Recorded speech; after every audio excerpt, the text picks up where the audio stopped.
Look at this. We are all here. Hi, everybody. Welcome. Hi. Hey. Look at this. The cast of Crushed. Well, congratulations to all of you. A fun romantic rom-com teen comedy. I mean, it's funny because, you've got everybody's represented, the rejects, the mean girls, the jocks, the band geeks. I'm sitting here thinking, I'm Generation X. Some things just never change, do they? It's just, the click. Not really. I think that's why the formula is so loved by everyone, is because it's consistent throughout every generation. Yeah, and I love it's from a female, from a teen girl's perspective. I think it's totally different than from a male perspective. That's what I loved about it, because I'm always learning something, Kate's got a crush on Jason Curtis, the hottest guy in school. He likes her photo, and all hell breaks loose, and that just sets the whole story going. I just thought that I feel like I'm an analog man in a digital world, because with Instagram and all that, it's just so different than when I was in high school. Did you guys, how was your dating experience? Did you guys relate to this script? I mean, you're much different generation than I am. I was homeschooled, so I didn't have a classic high school experience. But I mean, certainly like Instagram's influence in the dating scene is very much, I don't know, something I'm sure we can all relate to some degree. Yeah, absolutely. I was also homeschooled, but you were homeschooled? Yeah, I also was, but I would say I have, had similar experiences as well. Well, you also got to play the mean girl. I mean, I guess, could you call her the mean girl? Because she has moments of being mean. Yeah, I think instead of mean, I would just say she's misunderstood. But yeah, she definitely has her awful moments. But I really loved her arc of a character, and how Kate really does. They get to know each other, and then it's explained, and the humility sets in. But yeah, just not worth it to be mean. And Nicholas playing the jock. I mean, it must be fun to play a guy with only one, brain cell, because he even two, and he rubs them together. Yeah, because he even said, like, I got concussions, and I can't. They don't want me to play anymore. Exactly. I have to bring up that I was waiting the whole movie for Kate to meet her crush. That kissing scene, it just cracked me up, and I kept thinking, how many times did you have to do that? Because I was just like covering my eyes half the time. We did it a few times. But I remember me and Bebe, we talked about, we were like, no, we need to make this as gross as possible. And how do we do that? So that was definitely a conversation we were having, but Bebe took it like a champ, not to mention getting thrown up on top of that. I know, so I'm like, oh. It was just so many beautiful, beautiful moments together, Nick. And, Baby, I love the scene where Kate's roommate, she was like an American Rebel Wilson. Was it Bailey Stender? Is that her name? Yeah. Oh my God. She was cracking me up. Just that, I mean, it's hard to stand out in such a large cast, but was she as hysterical off screen as she was on? Yeah, she is a brilliant, brilliant human being, and her talent truly never ceases to amaze me. I was so thoroughly entertained and so energetic, which is shocking because those two scenes that we did together were shot at Niki, 3 a.m? Yeah, really late at night. So the fact that, first of all, she was just on that late, because we'd been working for, hours and hours. It was just so impressive. She is truly, truly, truly a star. And she did so much with so little. She's trying to, and in the background doing leg kicks. And I mean, I was just anything just to get attention and laugh. I mean, she was hysterical.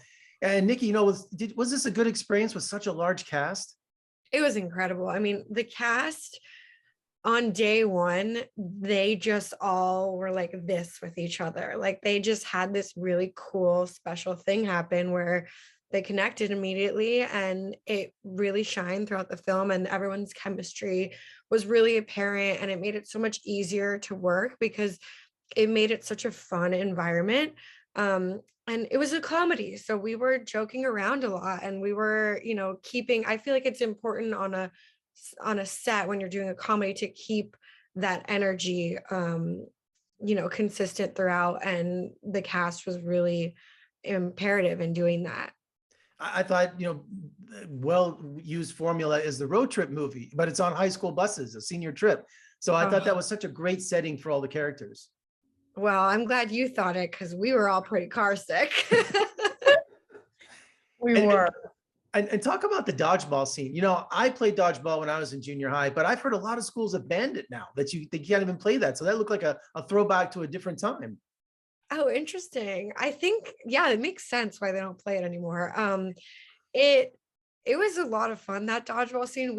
Obviously we had like non we had really like light, what was that material? It was like a Like foam of some sort. foam Yeah.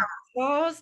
So it was, definitely safe, but there were a couple moments where poor Bebe over here got pegged a couple times by some dodgeballs. I thought that scene was really, really fun. And it was also kind of just a nice challenge and fun way to mix it up as an actor, because I think you're so used to like blocking a scene and doing it kind of the same way every take. And with this dodgeball scene, there's really no way to block that and like set it in stone, because people aren't gonna throw the balls in the same place every time. And so it kept you on your toes as an actor in terms of like, remembering your lines and like staying in the scene whilst all of this other stuff is happening around you. It was very fun. And it wouldn't be a teen rom-com without a teen party. And, Nick, having Jason Curtis having his party, it looked like one of the sleaziest little motels that you guys found to shoot in. Because I saw concrete blocks. I'm like, this has got to be from the 50s. Yeah. Yes, that's exactly right. Yeah, we it was really, really cool. Niki, what is the name of that place? I mean, it's a super iconic. Yeah, it's like an iconic filming location in LA. It's called Four Aces, and we wanted a really sleazy motel for that, because at that point in the trip, it's like, everything is just, their worlds are crashing down around them, and we wanted to be able to portray that visually, and maybe kind of sprinkle in some of Jason Curtis's sleaziness as well, really help elevate that for him. And Breanna, I love how you bookend the movie. Very Raging Bull, very Boogie Nights. You guys are looking in a mirror, because that's real famous in movies to do that when they're looking and kind of getting that confidence. So I thought that was really unique for our teen comedy to use mirrors in a bathroom like that. Yeah, I really, really liked that scene. The one with me and Bebe. Yes. Yeah, it was really fun to do. It was interesting because, we're taught as actors to never look in the mirror and rehearse and practice. So it was interesting seeing me being so crazy because I just think she's a little bit of a psycho, and that scene was really fun to block. Well, Crush streaming for free on Tubi. Congratulations to all of you. Thank you so much for joining me today, and I wish you the best of luck with the film. Coming up soon is my best friend in Salt Lake City of 20 years, Tony Toscano. So make sure you guys give him a hard time and don't tell him I told you to, okay? Thank you so much. Thanks so much, and good luck with the film. Thank you. Thank you.